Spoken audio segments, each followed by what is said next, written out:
President Donald Trump said that he will resume holding coronavirus press briefings at the White House, likely starting Tuesday, as a sharp rise in cases across the nation coincides with his declining poll numbers.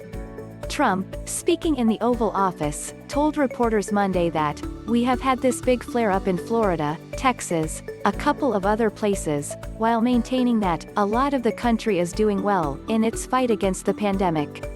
And so I think what we're going to do is, I'll get involved and we'll start doing briefings, whether it's this afternoon or tomorrow, probably tomorrow, and I'll do briefings," Trump said.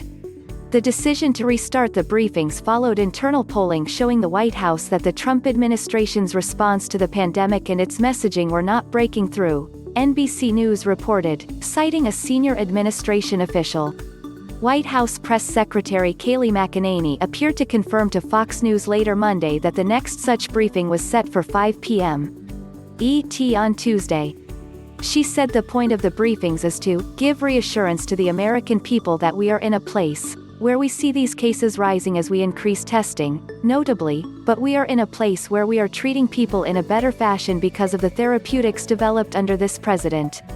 The briefings from the coronavirus task force, once a near-daily occurrence, had been largely scrapped for nearly 3 months. While the task force is led by Vice President Mike Pence, the briefings were dominated by Trump, who frequently engaged in lengthy and combative exchanges with reporters.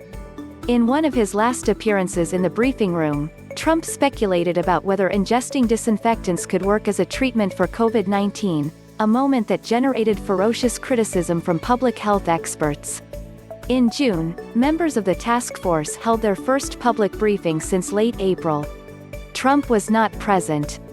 Trump's overall approval ratings had gone up in the first months of the crisis, when the task force briefings were regularly taking place, according to FiveThirtyEight's polling tracker. But by April, the president's approval had started to slide, the tracker shows. It has continued to trend downward in subsequent months, as multiple states grapple with record-breaking spikes in cases. With less than 4 months until the 2020 election, presumptive Democratic nominee Joe Biden holds a sizable and steady lead over Trump, RealClearPolitics polling average shows. As the election draws near, Trump last week announced a campaign shakeup, tapping Bill Stepien to replace Brad Parscale as campaign manager. The move came weeks after the Trump campaign's kickoff rally in Tulsa, Oklahoma, which was mired in controversy and yielded underwhelming turnout. Cases in the city were rising before Trump arrived, and health experts said afterward that a spike in cases there was likely linked to the rally.